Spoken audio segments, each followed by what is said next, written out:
నా భారము మోసి బాసటగా నిలచి ఆదరించితివి. స్తుతి మహిమలు నీకే చెల్లించేదను జీవితాంతం. ఘనమైనవి నీ కార్యములు నా ఎడల, స్థిరమైనది నీ ఆలోచనలు నా యేసయ్యా. నీ కృప తప్ప వేరొకటి లేదయ్యా. నీ మనసులో నేనుంటే చాలయ్యా.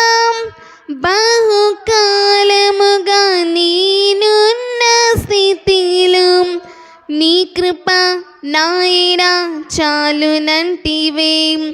నీ కృప తప్ప వేరొకటి లేదయ్యా. నీ మనసులో నేనుంటే చాలయ్యా. బహుకాలముగా నేనున్న స్థితిలో నీ కృప నాయన చాలునంటివే. నీ అరచితిలో నన్ను చిక్కుకొంటివి, నాకేమి కొదువా. ఈ స్తుతి మహిమలు నీకి చెల్లించేదను జీవితాంతం. ఘనమైనవి నీ కార్యములు నా ఎడల, స్థిరమైనది నీ ఆలోచనలు నా యేసయ్యా. కృపలను పొందుచు కృతజ్ఞత కలిగి స్తుతులర్పించెదను అన్ని వేళలా. కృపలను పొందుచు కృతజ్ఞత కలిగి స్తుతులర్పించెదను అన్ని వేళలా. అనుదినము నీ అనుగ్రహమే, ఆయుష్కాలము నీ వరమే. అనుదినము నీ అనుగ్రహమే, ఆయుష్కాలము నీ వరమే. ఘనమైనవి నీ కార్యములు నా ఎడల, స్థిరమైనది నీ ఆలోచనలు నా యేసయ్యా.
చేరువచ్చిన మీకందరికీ ప్రభు అయిన యేసుక్రీస్తు నామమున ప్రేమ వందనాలు.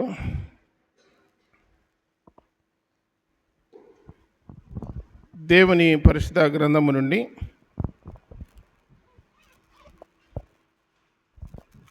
నిర్గమాకాండము 20వ అధ్యాయం.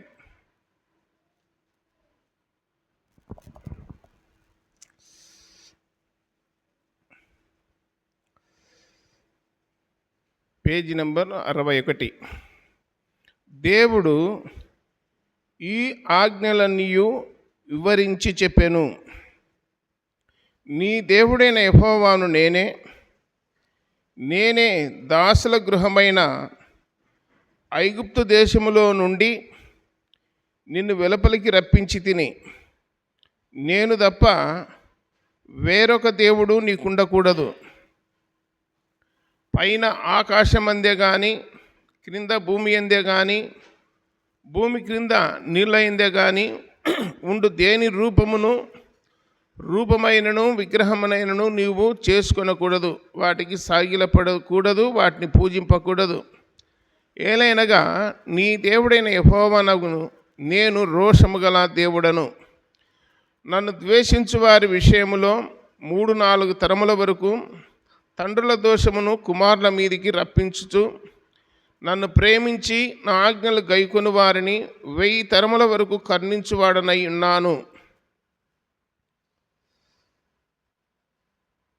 13-12 నీ దేవుడైన యెహోవా నీకు అనుగ్రహించు దేశములో నీవు దీర్ఘాయుష్మంతుడు వగునట్లు నీ తండ్రిని నీ తల్లిని సన్మానించుము. నరహత్య చేయకూడదు, వ్యభిచరింపకూడదు, దొంగలకూడదు, నీ పొరుగువాని మీద అబద్ధ సాక్ష్యం పలకకూడదు, నీ పొరుగువాని ఇల్లు ఆశింపకూడదు, నీ పొరుగువాని భార్యనైనను అతని దాసునైనను అతని దాసినైనను అతని ఎద్దైనను అతని గాడిదైనను నీ పొరుగువానిదగు దేనినైనను ఆశింపకూడదు అని చెప్పాను. చిన్న మాట ప్రార్థన చేద్దాం. పరలోకపు తండ్రి, మహిమగల దేవ, యేసు ప్రభువా, మీ పాదములకు వేలాది స్తోత్రాలు నాయన. మమ్మల్ని ప్రేమించి సజీవులుగా ఉంచి ఈ దినాన్ని సమయాన్ని మరి ఒకసారి మాకు అనుగ్రహించినందుకు మీకు స్తోత్రములు చెల్లిస్తూ ఉన్నాం. చదువుకున్న వాక్య భాగాన్ని దీవించి ఆశీర్వదించి మాకు పంచిపెట్టండి. మాకందరికీ వినే చెవి గ్రహించే మనసు దయచేయమని ప్రార్థన చేయించున్నాం. దేవా స్తోత్రములు.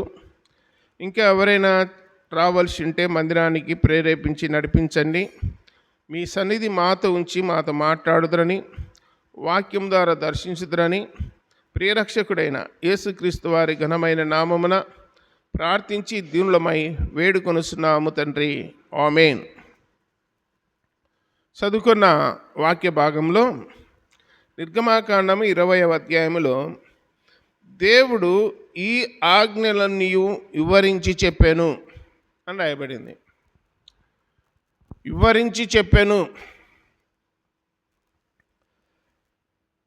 అంటే నీ దేవుడైన యెహోవాను నేనే దాసుల గృహమైన ఐగుప్తులో నుండి నిన్ను వెలుపలికి రప్పించి తిని, నేను తప్ప వేరొక దేవుడు నీకుండకూడదు అన్నాడు. వేరొక దేవుడు నీకుండకూడదని జీవము గల దేవుడు, సజీవుడైన దేవుడు చెప్తున్నాడంటే మనుషుల యొక్క గుణాన్ని, ఆలోచనను, తలంపును దేవుడు ముందే ఎరిగి ఉన్నాడు. ఎందుకంటే దుష్టుడనేవాడు, సాతానుడు అనేవాడు, అపవాది అనేవాడు లోకములో ఉన్నాడు గనక వాడు మనుషుల యొక్క ఆలోచనను డైవర్ట్ చేస్తాడు గనక ముందే ఎరిగిన వాడై ఇవన్నీ చెప్తున్నాడు. ఎందుకు ముందు ఎరిగినవాడంటే ఆల్రెడీ ఐగుప్తు దేశంలో రకరకాల దేవతలు ఉన్నాయి. అక్కడ నక్షత్రాలను పూజించే వాళ్ళు ఉన్నారు, సూర్యచంద్రులను పూజించే వాళ్ళు ఉన్నారు, సర్పాన్ని పూజించే వాళ్ళు ఉన్నారు. వీళ్ళు 430 సంవత్సరాలు ఐగుప్తు దేశంలో ఉండినప్పుడు వాళ్ళు వేటికి సాగిలపడుతున్నారో, వేటికి నమస్కారం చేస్తున్నారో దేవునికి తెలుసు గనక ఇశ్రాయేలు ప్రజలకు ఖచ్చితంగా చెప్తున్నాడు, నేను తప్ప వేరొక దేవుడు నీకు ఉండకూడదు అని చెప్పి ఖచ్చితంగా తెలియజేసినాడు. రెండోది ఇంకొక మాట ఏమంటున్నాడంటే, పైన ఆకాశం అందే కానీ, క్రింద భూమి అందే కానీ, భూమి కింద ఉన్న నీళ్ళ అందే కానీ దేని రూపము చేసుకోకూడదు అన్నాడు. ఇది తెలుగులో మనకు రాయబడింది అర్థమయ్యేటట్లు. ఇందులో అర్థం కాకుండా పోవడానికి ఏముంది? దేని రూపము చేసుకోకూడదు అని చెప్పినప్పుడు కొన్ని చేసుకోవచ్చు, కొన్ని చేసుకోకూడదనే దాని అర్థము. దేవుడు ఖచ్చితంగా చెప్తున్నాడు, దేని రూపం ఉండకూడదు అంటే పక్షి రూపం ఉండకూడదు, పురుగు రూపం ఉండకూడదు, జంతువు రూపం ఉండకూడదు, ఒక కర్ర రూపం ఉండకూడదు, రాయి రూపం ఉండకూడదు, దేని రూపం ఉండకూడదు, మరి విగ్రహంనైనను చేసుకోకూడదు అన్నాడు. ఆకాశములున్న సూర్యచంద్ర నక్షత్రాలు కానీ, భూమి మీద ఉన్న సకల జీవరాశులు కానీ, నీళ్ళలో ఉన్న సకల జలచరములు కానీ, ఆకాశములు ఎగురుచున్న పక్షులు కానీ, నువ్వు వేటికి సాగిలపడకూడదు, నమస్కారం చేయకూడదు అని చెప్పి ఖచ్చితంగా తెలియజేసినాడు. మరి వాక్యాలు బోధించేవారు, మందిరానికి వచ్చేవాళ్ళు కొందరు 10 ఏళ్ళు, కొందరు 20 ఏళ్ళు, కొందరు 30 ఏళ్ళు, 40 ఏళ్ళు, 50 ఏళ్ళు ఇట్లా వాక్యం వింటా ఉన్నారు, చేస్తూ ఉంటారు. కానీ కొన్ని స్థలాలకు పోయినప్పుడు ఖచ్చితంగా బొమ్మలు ఉన్నాయి. కొన్ని మందిరాలకు పోయినప్పుడు ఏమేం బొమ్మలు ఉన్నాయి మందిరాల్లో, చర్చిలలో? మీరు ఎప్పుడు చూడలేదా? ఎక్కడన్నా చర్చిలకు పోయినప్పుడు మీరు చూడలేదా? రోమన్ క్యాథలిక్ వాళ్ళ మరియమ్మ ఫోటో పెట్టినారు, ఎస్పీజీ చర్చిలలో సిలువ పెట్టినారు, యేసుప్రభు ఫోటో పెట్టినారు, క్యాండిల్స్ పెట్టినారు, రకరకాలుగా పెట్టినారు, మొత్తం పెట్టినారు. మరి బైబిల్ చదువుతున్నారా లేదంటే చదువుతున్నారు. యుగ సంబంధమైన దేవత వారి మనోనేత్రాలకు ఏం చేసింది? గురిటితనం కలిగే. లోకాన్ని గురించి మనం అనాల్సిన అవసరం లేదు. చర్చికి పోయేవాళ్ళు, మందిరానికి పోయేవాళ్ళు చక్కగా ఉంటే చాలు, పరలోకం నిండిపోతుంది. ఎందుకంటే వీళ్ళ లైన్ తప్పినారు. డిబేట్లలో, ఇంటర్వ్యూలలో కొందరు అడుగుతూ ఉన్నారు, మీ చర్చీలలో ఏ బొమ్మ ఉండదా అని అడుగుతూ ఉన్నాడు. ఒకైనా అడుగుతూ ఉన్నాడు. అంటున్నాడు కొన్ని చర్చీలలో ఉంటాయి, మరి విగ్రహారాధన చేయొచ్చా చేయకూడదా అని అడిగినాడు. అడిగితే ఆయన అంటున్నాడు చేయకూడదు అన్నాడు. మరి చేయకూడదు అన్నప్పుడు విగ్రహాలు ఎందుకు ఉన్నాయి చర్చీలలో అన్నాడు. అంటే వాళ్ళ భ్రమలో ఉన్నారు, అది మనమేం చెప్పనీకి లేదు అన్నాడు. కాబట్టి దేవుడు ఖచ్చితంగా చెప్పినది పాటించే చాలు అంటున్నాడు. దేని రూపము చేసుకోకూడదంటే కొంచెం ఉండనీళ్ళు అన్నారు రూపము, కొంచెమన్నా ఉండనీళ్ళు అంటే సరిపోతుందా? దేవుని గురించి వాక్యం ఏం చెప్తుంది? దేవుడు ఆత్మ గనుక ఆయన ఆరాధించువారు ఆత్మతోనూ సత్యంతోనూ ఆరాధింపవలెను. దేవుడు ప్రేమ అయి ఉన్నాడు, దేవుడు సత్యమై ఉన్నాడు, దేవుడు ఆత్మ అయి ఉన్నాడు, దేవుడు వెలుగై ఉన్నాడు.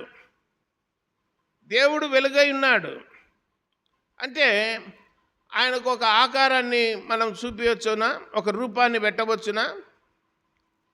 అట్లా పెట్టనీకి లేదు. సర్వాంతర్యామి అన్నాడు, సకల మనుషులలో ఉన్నాడు అని చెప్పి, సర్వములో సర్వమై ఉన్నాడు అని చెప్పి కొలస్సీలకు రాసిన పత్రికలో దేవుడు రాయించినాడు. కాబట్టి ఫలానా ఆకారంలో ఉంటాడు, ఇట్లుంటాడు, అట్లుంటాడు అని చెప్పి ఊహించి చెప్పడం తప్పు అని చెప్పి దైవ గ్రంథంలో రాయబడింది. కాబట్టి దేవునికి ఆకారం అంటూ లేదు. మరి దేవుడు తన కుమారుని లోకానికి పంపినాడు అంటే మానవులను రక్షించడానికి, మానవులను ఆశీర్వదించడానికి, మానవులను సాతాను చెరల నుండి విడిపించడానికి, మానవులను పరలోకం చేర్చడానికి, మరణాన్ని జయించి పరలోకానికి మార్గము ఏర్పాటు చేసినాడు ప్రభు అయిన యేసుక్రీస్తు. కాబట్టి యేసుక్రీస్తు రక్తమాంసంలో పాలివాడుగా వచ్చి, శరీరధారిగా వచ్చి, మనుషుల యొక్క గుణగణాలు ఏంటో ఆయన ఎరిగినవాడై, బలహీనతలు ఏంటో ఎరిగినవాడై, గ్రంథంలో చూస్తున్నాం, ఇదిగో లోక పాపములు మోసుకొని పోవు దేవుని గొర్రెపిల్ల అని రాయబడింది. సకల మానవుల యొక్క పాపాన్ని ఆయన మోసుకొని పోయినాడని చెప్పి గ్రంథంలో రాయబడింది. అంటే 2025 సంవత్సరాల కిందట యెరూషలేం పట్టణములో ఆ కలవరి కొండపైన పట్టణానికి వెలపట, గవిని వెలపట సిలువ వేయబడినాడు, రక్తం కార్చినాడు. అంటే ఆకాశము, భూమి, సూర్యుడు, చంద్రుడు ఉన్నంతకాలము ఆ రక్తం పనిచేస్తుందని అర్థం. అట్లా ఆ దినాల్లో చనిపోయినాడు కదా, ఇప్పుడున్నోళ్ళకి అది పనిచేస్తుందంటే ఈ లోకం ఉన్నంత వరకు యేసు రక్తం ప్రతి పాపము నుండి కడిగి మనుషులను పవిత్రపరుస్తుందని గ్రంథంలో రాయబడింది. కాబట్టి అప్పుడున్న వాళ్ళ కోసమేలే యేసు ప్రభు సిలువ వేయబడింది, ఇప్పుడున్న వాళ్ళ కోసం కాదులని చెప్పి అపార్థం చేసుకోవాల్సిన అవసరము లేదని చెప్పి గ్రంథంలో రాయబడింది. కాబట్టి ఇక్కడ ఈరోజు మన ముఖ్యమైనటువంటి అంశం ఏమిటంటే 16వ వచనం, నీ పొరుగువాని మీద అబద్ధ సాక్ష్యము పలకకూడదు, నీ పొరుగువాని ఇల్లు ఆశింపకూడదు, నీ పొరుగువాని భార్యనను అతని దాసినైనను అతని దాసినైనను అతని ఎద్దైనను అతని గాడిదైనను నీ పొరుగువాని దగ్గు దేనినైనను ఆశింపకూడదు అని చెప్పాను అని రాయబడింది. పొరుగువాడు అంటే అర్థం ఏంటి? పొరుగువాడు అంటే అర్థం ఏంటి? లూకాసు వార్త 10వ అధ్యాయం 30వ వచనములో ఒక మనుషుడు యెరూషలేము నుండి యెరికో పట్టణానికి దిగిపోతూ దొంగల చేతులు దొరికి మరి దెబ్బలు తిని కొర ప్రాణంతో త్రోవ పక్కన పడి ఉన్నాడు. అతనికి సహాయం చేసి అతని గాయములు కట్టి అతన్ని పుటకుల వాని ఇంట్లో చేర్చినవాడు అతని మీద జాలి పడినవాడు అని చెప్పి గ్రంథంలో రాయబడింది. పొరుగువాడు ఎవడంటే జాలి పడినవాడు, గాయములకు నూనె రాసినవాడు, పుటకుల వాని ఇంట్లో చేర్చినవాడు, జాలి పడినవాడే పొరుగువాడు అని చెప్పి అక్కడ రాయబడింది కొత్త నిబంధనలో. మరి కొందరు ఇరుగు పొరుగు అంటుంటారు. ఇరుగు పొరుగు అంటే ఏమని? ఇటుపక్క కొన్నేళ్ళు అటుపక్క కొన్నేళ్ళు అని అర్థం. నువ్వు దేన్ని ఏం చేయకూడదంట? ఆశించకూడదంటున్నాడు. ఇక ఇంకేమంటున్నాడంటే నీ పొరుగువాని మీద ఏం చెప్పకూడదు? అబద్ధ సాక్ష్యము పలకకూడదు అని రాయబడింది. మన దేవునికి ఉన్న పేరు సత్యవంతుడు అని రాయబడింది. దేవుడెవరు? సత్యవంతుడు. దేవుడెవరు? న్యాయవంతుడు, యథార్థవంతుడు, పరిశుద్ధుడు. దేవునికి ఉన్న పేర్లు. మరి ఆయన ఎందుకు శ్వాసం ఇచ్చిన మనము అబద్ధం ఆడామని చెప్పినాడు దేవుడు? లేదు. కీర్తనలలో సామెతలలో చూస్తే అబద్ధములాడు నాలుక కొయ్యబడునని రాయబడింది. అబద్ధములాడు వాడు దేవునికి అసహ్యుడు అని రాయబడింది. రకరకాలుగా రాయబడింది వాక్యములో. కాబట్టి ద్వితీయోపదేశ కాండములు అంటాడు, అబద్ధమునకు దూరముగా పారిపోండి అన్నాడు. అబద్ధానికి దూరంగా పారిపోండి అన్నాడు. ఇక్కడ నీ పొరుగువాని మీద ఏం పలకకూడదు? అబద్ధ సాక్ష్యము పలకకూడదు అని చెప్పి గ్రంథంలో చూస్తున్నాం. మరి రాజులు 2వ గ్రంథము 5వ అధ్యాయం 22వ వచనంలో, రాజులు 2వ గ్రంథం 5వ అధ్యాయము 22వ వచనంలో గేహజీ అనేటువంటి వ్యక్తి, ఒక పనివాడు ఈ విధంగా చెప్తున్నాడు, నా యజమానుడు నా చేత వర్తమానం పంపి ప్రవక్తల శిష్యులలో 2 యవనులు ఎఫ్రాయిము మన్యము నుండి నా యుద్ధకు ఇప్పుడే వచ్చిరు గనక నీవు వారి కొరకు 2 మనుగుల వెండి 2 దుస్తుల బట్టలను దయచేయమని సెలవిచ్చుచున్నాడు అనేను. గేహజీ అనేటువంటి వ్యక్తి నయమాను దగ్గరికి వెళ్ళి ఆయనకు ఇలాగ చెప్తున్నాడు, నా యజమానుడైనటువంటి ఎలీషా 2 మనుగుల వెండి 2 జతల బట్టలు 2 దుస్తుల బట్టలు దయచేయమని సెలవిచ్చుచున్నాడని చెప్పి ఎలీషా పేరు చెప్పి అబద్ధం ఆడినాడు గేహజీ. అర్థమవుతుంది కదా మీకు? నా యజమానుడు చెప్పినాడని చెప్పి అబద్ధం ఆడి రథం వెంబడిపోయి ఆ దుస్తులు వెండి అన్నీ తీసుకొచ్చుకొని ఇంట్లో పెట్టుకొని మరి మరలా వచ్చి ఎక్కడున్నాడంటే ఎలీషా దగ్గర వచ్చి ఉన్నాడు. అప్పుడు ఎలీషా అడిగినాడు, ఏం గేహజీ ఎక్కడికి పోయినావు అని అన్నాడు. నేను ఎక్కడికి పోవాలా, ఇక్కడనే ఉన్నా అన్నాడు. ఎప్పుడైతే ఎలీషా పేరు చెప్పినాడో వెంటనే ఆయనకు టచ్ అయిపోయింది, మనసులో టచ్ అయిపోయింది. వెంటనే ఎలీషా గ్రహించినాడు. గ్రహించి గేహజీతో అంటున్నాడు, నువ్వు రథం వెంబడి పరిగెత్తుతావంటే నా మనసు నీతో కూడా రాలేదా అన్నాడు. దాసదాసీలను, ఒలివ తోటలను, లేదా వెండిని బంగారాన్ని దుస్తులను సంపాదించుకున్నట్టుకు ఇది సమయమా అన్నాడు. కాబట్టి నయమాని యొక్క కుష్ఠరోగము యోర్దాను నదిలో నీళ్ళమ్మడి కొట్టుకొని పోతా ఉంది. నీవు నా పేరు చెప్పి అబద్ధమాడినావు గనక నయమాను కలిగిన కుష్టు నీకు నీ పిల్లలకు సర్వకాలం అంటి ఉండునుగాక అన్నాడు. అంటానే గేహజీకి వెంటనే ఒక వారం ఉన్నాకనో, నెల ఉన్నాకనో, సంవత్సరం ఉన్నాక రాలే కుష్టు, ఎంతనే వచ్చింది అని చెప్పి గ్రంథంలో రాయబడింది. యోర్దాన్ నదిలో కొట్టుకుపోయే కుష్టు, నీళ్ళల్లో కొట్టుకుపోయే కుష్టు మరలా తిరిగి ఎవరికి వచ్చింది? గేహజీకి వచ్చింది. ఎందుకు వచ్చింది కుష్టు అంటే అబద్ధం ఆడినాడు. దైవజనుని పేరు చెప్పి అబద్ధం ఆడినాడు. అబద్ధం ఆడిన కారణాన్ని బట్టి అది జరిగింది. ఆయన పేరు చెప్పకుండా నాకు పిల్లలు ఉన్నారు అయ్యా నాకు సహాయం చేయి అని చెప్పి అడిగితే ఆయన ఇచ్చేవాడే. కానీ దైవజనుని పేరు చెప్పి అబద్ధం ఆడినాడు కనుక అబద్ధం ఆడిన కారణాన ఆయనకు ఏమొచ్చిందంటే కుష్టు వచ్చింది, ఆయన పిల్లలకు. అదొకటి.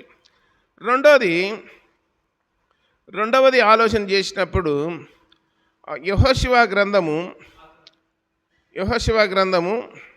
7వ అధ్యాయం 11వ వచనంలో, యెహోషువ గ్రంథము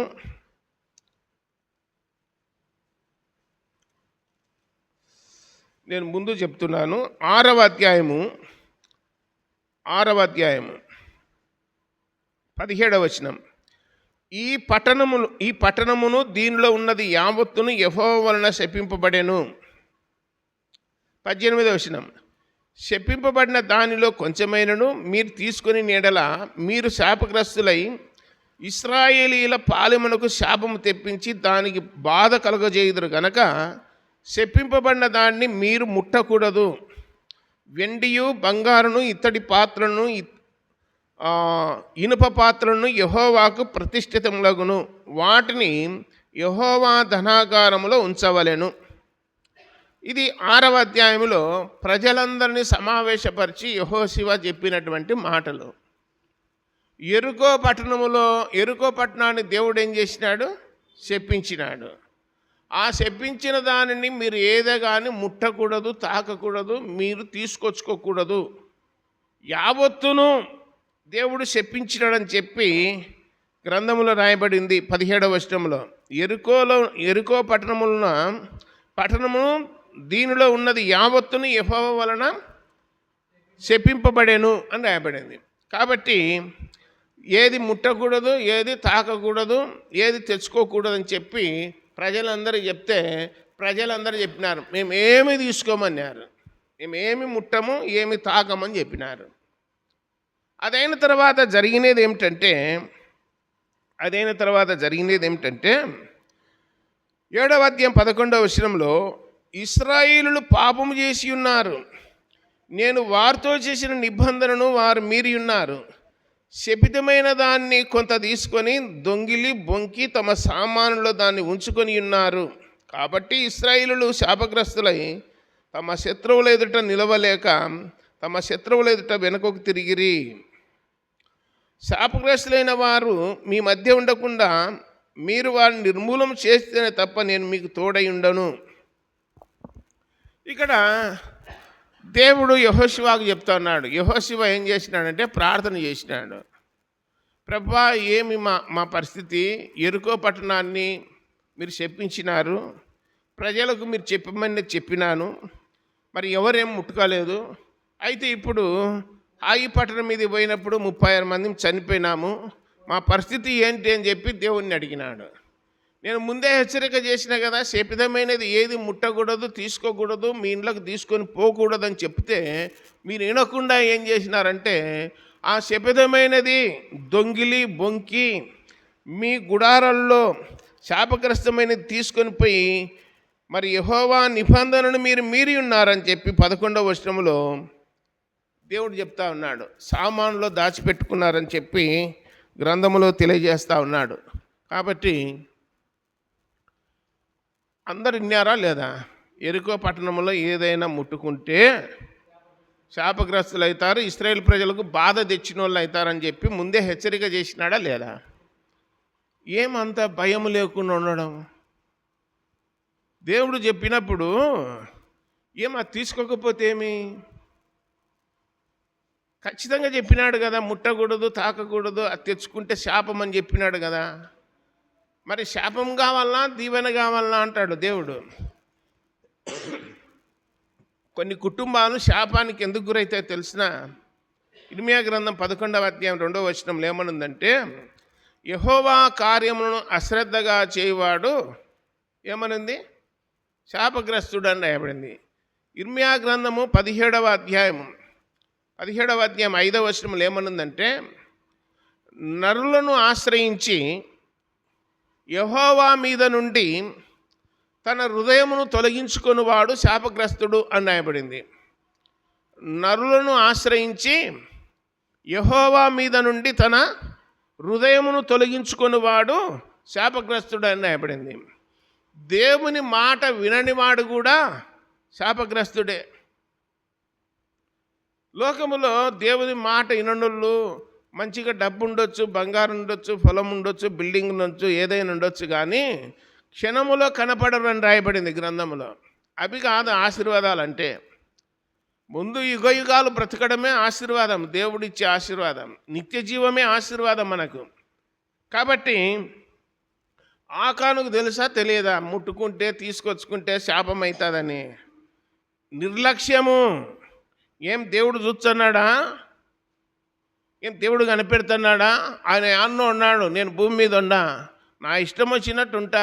దేవుడెవరు నాకు చెప్పనికి? యెహోషువ మచ్చుకు చెప్తాడు, అది తీసుకోక ఇది తీసుకోకని. ఏం ఊరికే దొరుకుతుందా మాకు? వారం రోజులు ఎరుకో పట్టణం చుట్టూ తిరిగినాము. ఎరుకో పట్టణం చుట్టూ, ఎరుకో గోడల చుట్టూ తిరిగినాము వారం రోజులు. ఈరోజు గోడలు కూలిపోయినాయి, మొత్తం దొరుకుతూ ఉంది. ఎందుకు కాదనుకోవాలా? ఏం అంతా తీసుకోవడం లేదు కదా, కొంచెమే కదా. అంతా తీసుకోలేదంట, కొంచెమేనంట. ఆ కొంచెం తెచ్చుకొని గుడారంలో గుంత తీసి దాంట్లో ఏం చేసినాడు, 200 తులముల వెండి కడ్డి, 50 తులముల బంగారు కమ్మి, చీనారు వస్త్రం 3 తీసుకొని వచ్చి గుడారంలో గుంత తీసి దాచిపెట్టినాడు. ఏం ఎరగనని లెక్క అన్నాడు. అంటే దేవుడు తిక్కోళ్ళు ఏం కనుక్కోలేడు, నేను మంచి జ్ఞానిని కదా, ఇంకా నన్ను ఎవడు గుర్తించలేడు, ఈ 20 లక్షల జనములో నన్నెవడు కౌంటింగ్ చేస్తాడు అని చెప్పి అనాలోచితముగా ఉన్నాడు. ఆ ఒక్కరిని బట్టి ఇశ్రాయేలు ప్రజలకు అందరికీ ఏమొచ్చింది? బాధ వచ్చింది. దేవుని దగ్గర నుండి బాధ వచ్చింది, శ్రమ వచ్చింది. 36 మంది చనిపోయినారు. యెహోషువ మోకాల నుండి ప్రార్థన చేస్తున్నాడు, ప్రభువా ఏంటి మా పరిస్థితి అని చెప్పి. అందరికీ కలవరము, గందరగోళము, చింత, దిగులు అందరికీ వచ్చింది. ఏం ప్రభువా అడుగుపెట్టు ప్రతి స్థలం ఇచ్చా అని చెప్పి వాగ్దానం చేసివే, ఈరోజు మా పరిస్థితి ఏంటి? వారు మమ్మల్ని తరుముతే ఏంటి మా పరిస్థితి అని దేవుణ్ణి అడుగుతూ ఉంటే, నేను ముందే హెచ్చరిక చేసిన కదా, శపితమైనది ఏది ముట్టుకోకూడదని. మరి మీలో కొందరు అలాగున్నారు కాబట్టి వారిని నిర్మూలం చేసే తప్ప నేను మీకు తోడై ఉన్నానన్నాడు. అంటే చెప్తున్నాడా, నేనే తీసుకునేలయ్యా, తెచ్చుకొని ఆడ పెట్టుకునేలని చెప్తున్నాడా? చెప్పలే. దేవుడు కనుక్కున్నాడని తెలిసింది, భయం కలిగి ఇదిగో తీసుకొచ్చినా అని చెప్పి పెట్టాలనా లేదా? పెడితే నేను దొంగను కాదు, నేను ముట్టినోడిని కాదు అని ఏం ఎరగనని లెక్కుంటే, మొత్తం మీద వంతుల ప్రకారం, చీటి ప్రకారం వంతులు వేసినారు. వంతుల ప్రకారం మొత్తానికి మనోడు బయట పడినాడు. యూదా గోత్రముల నుండి ఆకాను పట్టుబడెను. అక్కడ ఒక మంచి మాట ఉంది. ఆ మాట వింటే నాకు ఆశ్చర్యం అనిపిస్తూ ఉంది.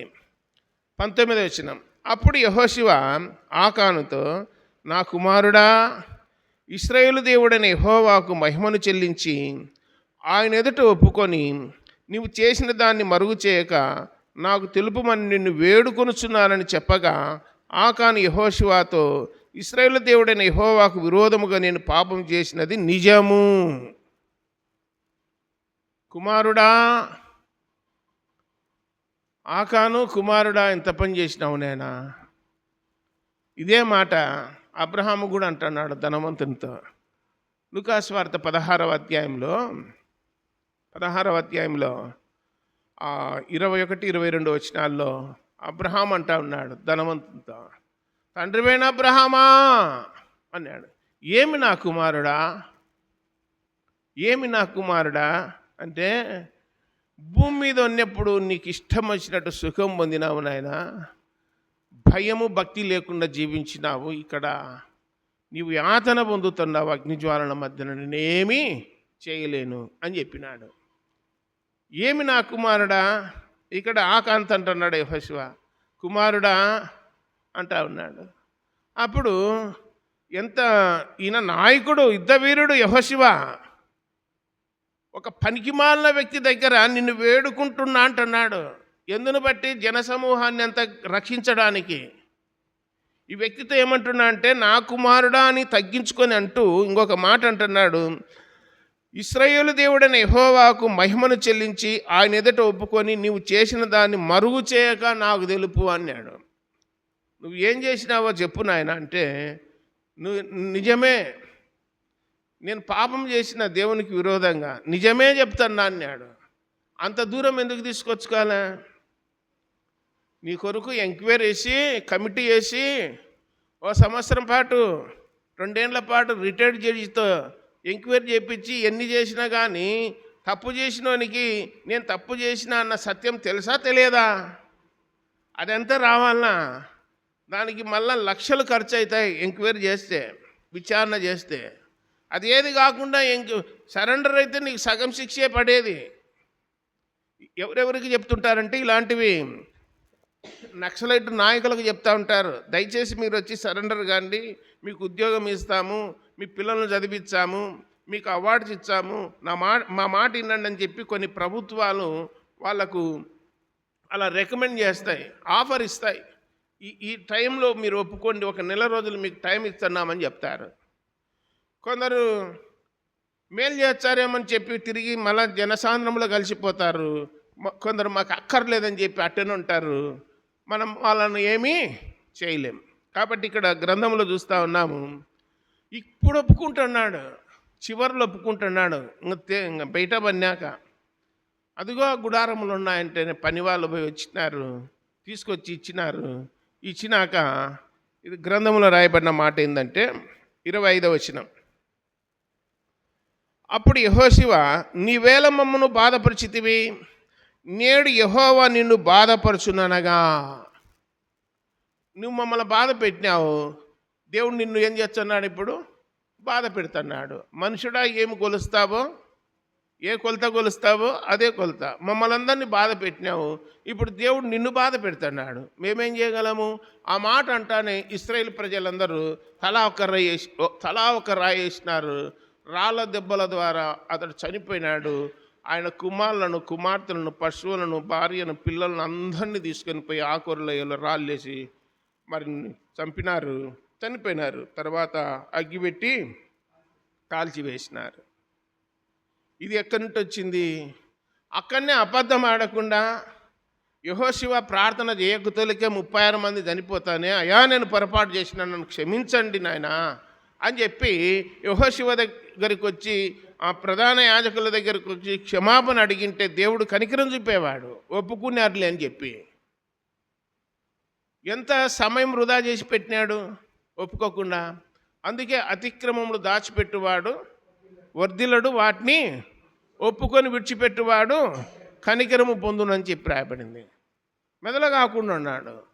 ఆకాను అది తీసుకోకూడదని చెప్తే తీసుకున్నాడు, తన కుటుంబానికి ముప్పు తెచ్చుకున్నాడు. మొత్తం మీద కుటుంబమే లేకుండా పోయింది. ఇంకొక సంఘటన ఏమిటంటే గ్రంథంలో మీకు చెప్తున్నా కదా, అక్కడ ఏమందంటే యెహోషువ గ్రంథంలో 19వ వచనం, 6వ అధ్యాయం 19వ వచనంలో, వెండి, బంగారు, ఇత్తడి పాత్రలు, ఇనుప పాత్రలు యెహోవాకు ప్రతిష్ఠితములగును అని రాయబడింది. ఉందా లేదా? బంగారు, వెండి, ఇత్తడి, ఇనుము పాత్రలు దేవునికి ఏమవుతాయి? ప్రతిష్ఠితములు. అంటే దేవునివి, దేవునికి సంబంధించినటివి అని. మరి దీని అర్థం ఏంటంటే, దీని అర్థము కూర్చొని వాక్యం వినేవాళ్ళు బంగారములాగా, వెండిలాగా, ఇత్తడిలాగా, ఇనుములాగా, వెలగల రాళ్ళలాగా ఉండాలని చెప్పి గ్రంథంలో రాయబడింది. దైవజనుడు పౌలు కొరింథీయులకు రాసిన మొదటి పత్రిక 3వ అధ్యాయము 12వ వచనంలో ఆ మాటలు చెప్తున్నాడు.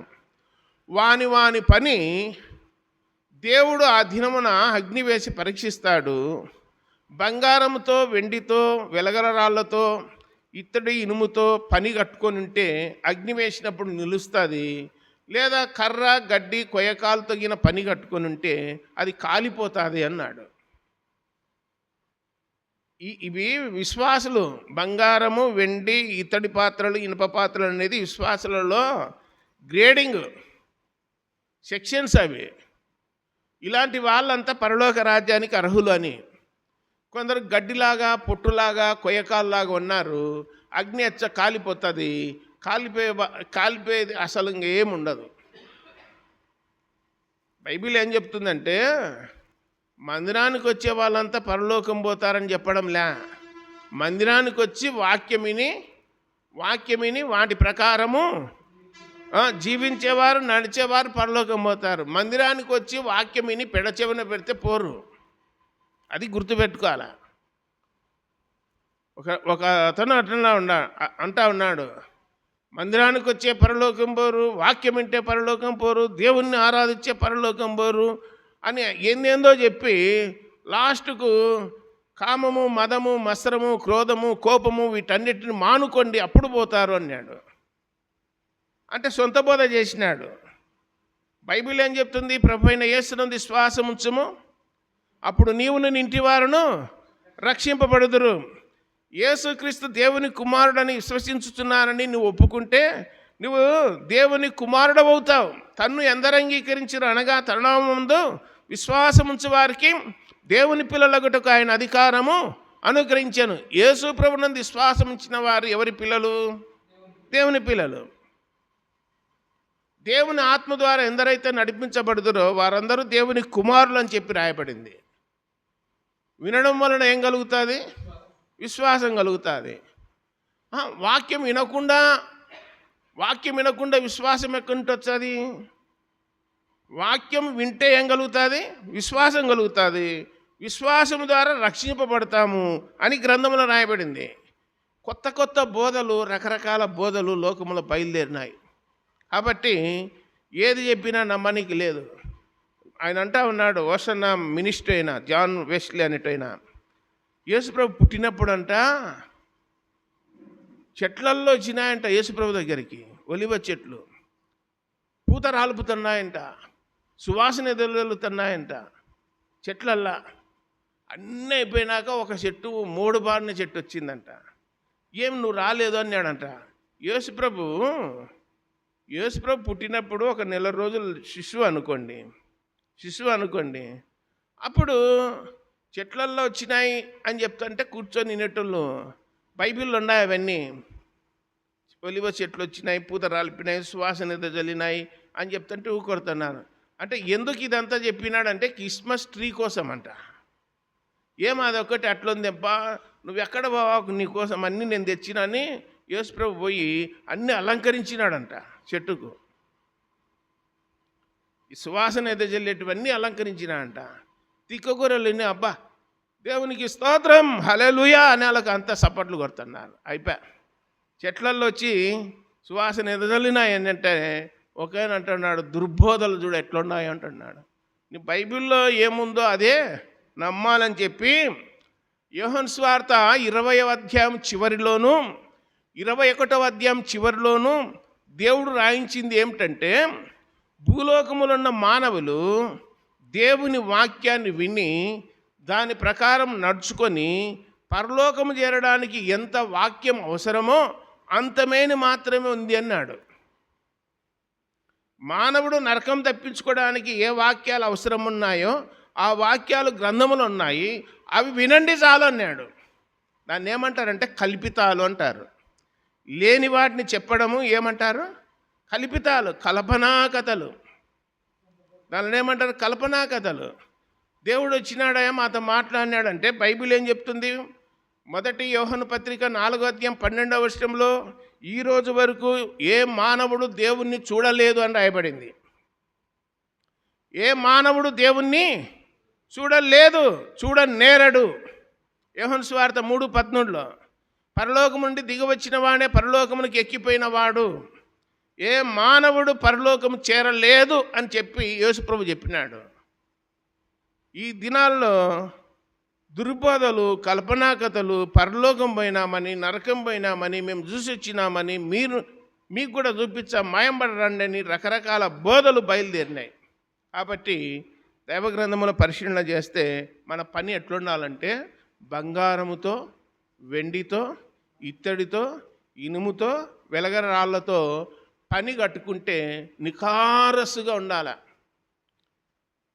91:6 అంట, 22 క్యారెక్టర్స్. ఆగ్ మార్క్ ఉంటేనే అది మేము కొంటాము, లేకపోతే లేదు. దాంట్లో మిషన్లో పెడతానే పర్సెంటేజ్ చూపించింది. దాంట్లో కమ్మలు పెట్టినా, ముకురాలు పెట్టినా, నువ్వే గొలుసు పెట్టినా పర్సెంటేజ్ చూపించింది మిషన్. ఏమని? దీంట్లో 80% ఉంది, 70% ఉంది, 60% ఉంది అని చూపించింది. మనుషుడే ఇంత జ్ఞానం కలిగి ఉంటే దేవుడు నీకు ఎంత పర్సెంటేజ్ ఉంది హృదయంలో వాక్యం అని చెప్పి దేవుడు కనుక్కోలేడా? మనకున్నటువంటి ఆస్తిపాస్తులు ఇవన్నీ ఏమి చూడాడు దేవుడు. ఆయన చూసేది హృదయంలో పర్సెంటేజ్ చూస్తాడు. వాక్యం ఎంత సమృద్ధిగా ఉంది, ఎంత యథార్థత ఉంది, ఎంత ప్రేమ ఉంది, ఎంత దయ ఉంది, ఎంత కనికరం ఉంది, ఎంత మంచితనం ఉంది, ఇవి ఆత్మఫలాలు చూస్తాడు హృదయంలో. అవన్నీ ఉన్నాయంటే బంగారంతో, వెండితో, ఇనుముతో, ఇత్తడితో, వెలగల రాళ్ళతో పని కట్టుకున్నామని. అవన్నీ లేవంటే చెత్త, గడ్డి, కొయ్యకాలు, కర్ర కాలిపోతాయి, పని నష్టమవుతుంది అన్నాడు. ఇవన్నీ అడిగేది బోధ చేసేవాడిని దేవుడు. బోధ చేసే వాళ్ళకి ఎట్లుంటుందో తెలిసిన కఠినమైన తీర్పు అన్నాడు యాకోబు పత్రిక 3వ అధ్యాయంలో. వీళ్ళు అనేకులు బోధకులు కాకుండుడి అన్నాడు. బోధ చేసేవానికి కఠినమైన తీర్పు అని రాయబడింది. కాబట్టి చెప్పేవాడు యథార్థంగా చెప్పాలి, న్యాయంగా చెప్పాలి, సత్యంగా చెప్పాలి, వాస్తవాన్ని చెప్పాలి. కలిపి చెరిపేటువంటి బోధ చేయకూడదని చెప్పి గ్రంథంలో రాయబడింది. తర్వాత ముగింపు చేస్తాను. అపోస్తల కార్యములు 5వ అధ్యాయం మనకందరికీ తెలుసు. 5వ అధ్యాయము ప్రారంభంలో అననీయ, సప్పీరా మందిరానికి వచ్చినారు. వాళ్ళకు పొలం ఉంది, పొలము అమ్ముకున్నారు, డబ్బులు వచ్చినాయి. ఇద్దరు ఇంట్లో కూర్చున్నారు, లెక్క పెట్టినారు డబ్బులు. ఇద్దరు లెక్క పెట్టినారు, ఇద్దరు ఆలోచన చేసినారు. అంతా దేవునికి ఇచ్చే మనం ఎట్లా బతకాలా అనుకున్నారు. అని కొంచెం ఏం చేసినారంటే ఇది మన జీవనానికి ఉంటుందని చెప్పి అమ్మిన దాంట్లో కొంచెం ఏం చేసినారంటే దాచిపెట్టుకున్నారు. కొంత తెచ్చి ఇచ్చినారు, కొంత దాచిపెట్టుకున్నారు. నేను ఎందుకు ఈ విషయం చెప్తున్నానంటే దేవునికి మొక్కుబడి చేసేటప్పుడు వాళ్ళు చెప్పినది ఏంటంటే మా పొలం అమ్మి నయా పైసా మా దగ్గర పెట్టుకోము, ఎంత వచ్చి అంత ఇచ్చేచ్చామన్నారు. ఒకసారి నోరు జారిందంటే, మాట వచ్చిందంటే ఆ మాట వెనుకకు తీసుకోవడానికి వీలుండదు, గుర్తుపెట్టుకోండి. బైబిల్లో దేవుడు ఏం చెప్తాడంటే మానవుని యొక్క నోటితో వచ్చిన మాట స్నేహాన్ని తెంచేస్తుంది, బంధుత్వాన్ని తెంచేస్తుంది. అదే మాట స్నేహాన్ని ఇంకా పెంచుతుంది, అదే మాట బంధుత్వాన్ని పెంచుతుంది. మాటే అన్నిటిని కలిపేది అదే, విడగొట్టేది అదే మాటే. కాబట్టి దేవునికి మొక్కుబడి చేసుకొని ఎంత వచ్చి అంత ఇచ్చామని చెప్పుకొని డబ్బు చేతిలోకి వచ్చినాక ఇంత డబ్బు ఇవ్వాలన్నా దేవునికి నేను 1,00,000 రూపాయలు జీతం అనుకో, దశంభాగం 10,000 నేను ఎట్లా తెచ్చి ఇవ్వాలా, నా మనసు ఒప్పుకోకుండా అందే అని నువ్వు అది ఇది ఆలోచన చేసినావు అనుకో, దురాలోచన.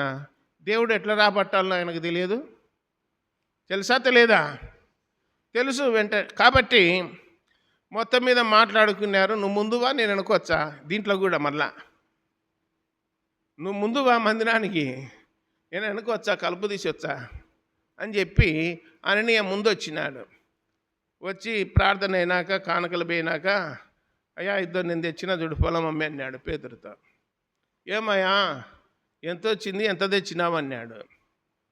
అన్నప్పుడన్నా కొంచెమన్నా భయం ఉండాల మందిరంలో. ఇంట్లో అది నీ ఇంట్లో ఎట్టనైనా మాట్లాడుకో, ఎవడు పట్టించుకోడు. మందిరంలోకి వచ్చి నాకు ఇంట్లో మాట్లాడినట్టు మాట్లాడితే అవుతుందా? ఇంట్లో మాట్లాడినట్టే మాట్లాడుతున్నాడు మందిరంలోకి వచ్చి. ఏమయ్యా ఎంత కమ్మినావంటే అంతకే, ఎంత ఇచ్చినాను అంతకే అంటున్నాడు. దేవుడు అన్నాడు నువ్వెంత కమ్మింది ఊర్లో వాళ్ళు చెప్పరు, మనకు తెలుసాదా తెలియదా?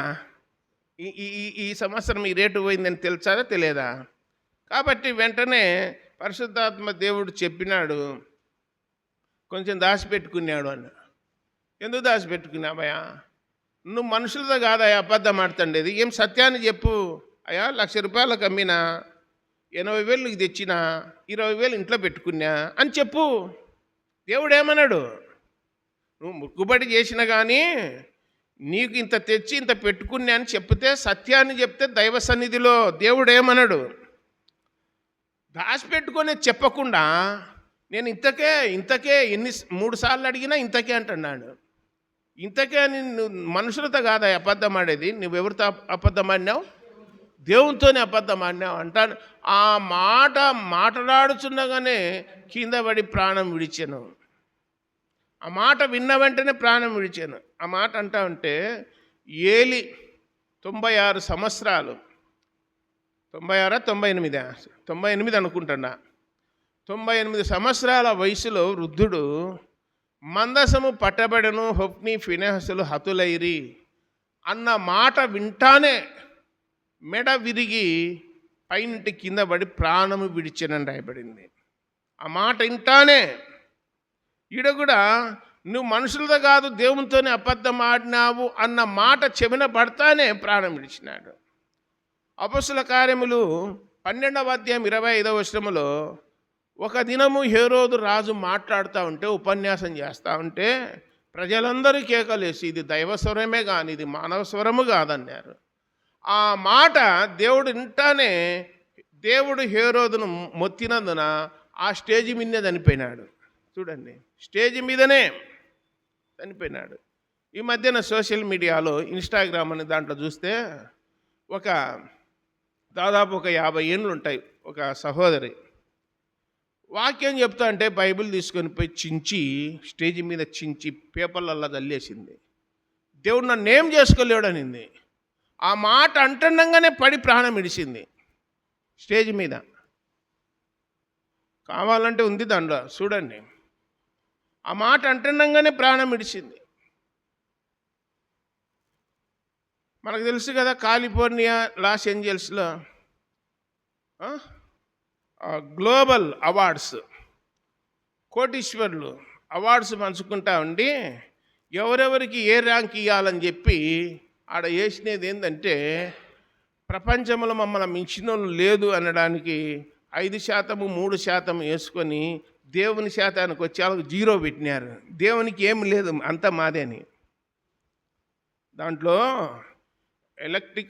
ఎలక్ట్రానిక్ దాంట్లో అక్షరాలు పడతా ఉన్నాయి, వాళ్ళు వేసిన ఓటింగ్ పర్సెంటేజ్. దేవునికి 0నా? ప్రపంచంలోనే సంపన్న దేశంగా మిమ్మల్ని చేర్చే దేవునికి 0నా? బొగ్గైపోయి బూడిదైపోయినాయి పట్టణాలు. దేవునికి 0 అనేందుకు మేము హీరోలం అన్నారు.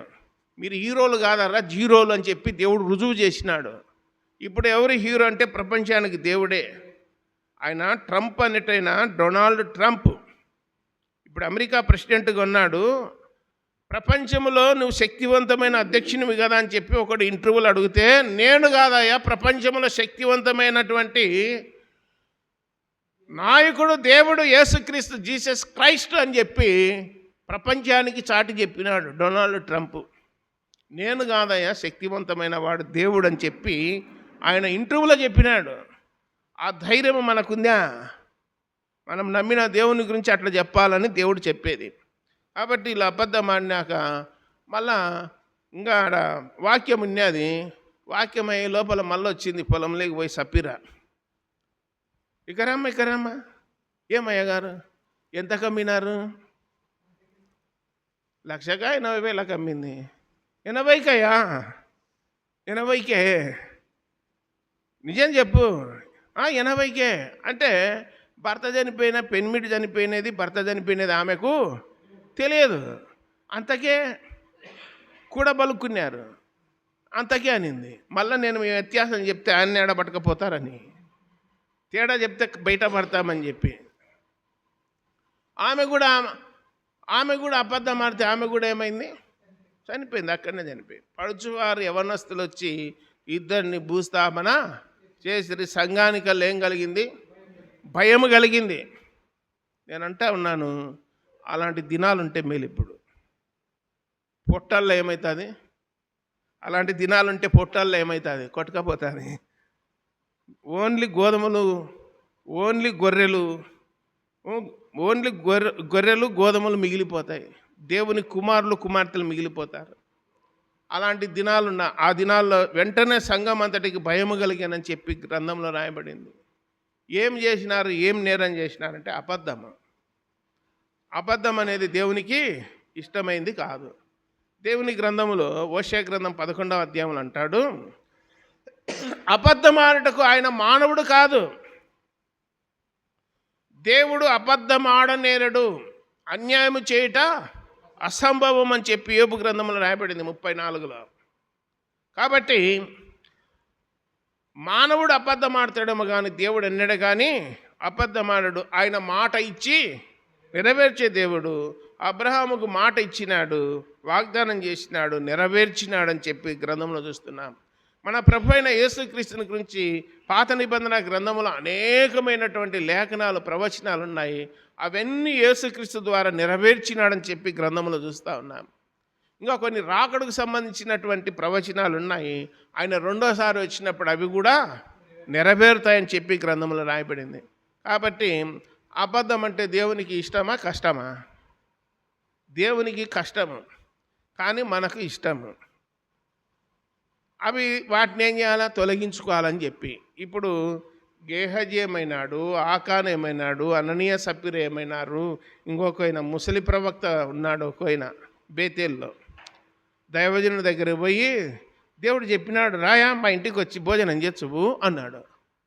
అంటేనే మానవుడు బలహీనుడు గనక పాపం ఈయన కూడా దైవజనుడే కదా అని చెప్పి వెనకమ్మడి పోయి భోజనం తిన్నాడు. తిన్నా వెంటనే ఏమైంది? దేవుని మీద తిరుగుబాటు చేసినటువంటివి ప్రవక్త అని చెప్పి ఇతడే అంటున్నాడు. అబద్ధం ఆడిదోళ్ళకి వచ్చినందుకు అతని ప్రాణాలు పోయినాయి. సింహము గాడిద శవం పక్కన నిలబడినాయని చెప్పి గ్రంథంలో చూస్తూ ఉన్నాను. ఆయన ఏం చేయలేదు, వచ్చి భోజనం చేసినందుకు ప్రాణం పోయింది. దేవుడు చెప్పిన మాట వినక, అందుకే అన్నాడు, నా మాట వింటే బ్రతుకుతారన్నాడు. చెప్పినాడా లేదా? నా మాట వింటే బ్రతుకుతారు, నా మాట వినకపోతే సచ్చారన్నాడు. దేవుడి తలంపులన్నింటినీ దీవించునుగాక. ప్రార్థన. పరలోకపు తండ్రి, మహిమగల దేవ, యేసు ప్రభువా, మీ పాదాలకు వేలాది స్తోత్రాలు నాయనా. మమ్మల్ని ప్రేమించి సజీవులుగా ఉంచి యుగాంతమందున్న మాకు బుద్ధి కలగడానికి, బోధ కలగడానికి దృష్టాంతముగా లేఖనాల్లో రాయించిన దేవా మీకు స్తోత్రములు. మంచి ఏదో చెడు ఏదో వివరంగా మీరు తెలియజేసినారు దేవా, మీకు స్తోత్రములు. పరిశుద్ధుడా మీకు స్తోత్రాలు నాయనా. విన్న వాక్యాలను బట్టి మేము సత్యములో ఉండడానికి, న్యాయములో, ప్రేమలో, దయలో, కనికరములు ఉండడానికి దయచూపుని ప్రార్థన చేస్తున్నాం. స్వస్థబుద్ధితోనూ, నీతితోనూ, సత్యముతోనూ మేము బ్రతికిచుండవాలని మీ వాక్యం మాకు బోధిస్తున్నది నాయన, మీకు స్తోత్రములు. మీ వలే బ్రతకాలని, మీ వలే నడవాలని, మీ వలే వాక్యానికి బద్ధలమై ఉండాలని లేఖనాల్లో రాయించినందుకు స్తోత్రాలు. చేరువచ్చిన ప్రజలను దీవించి ఆశీర్వదించండి.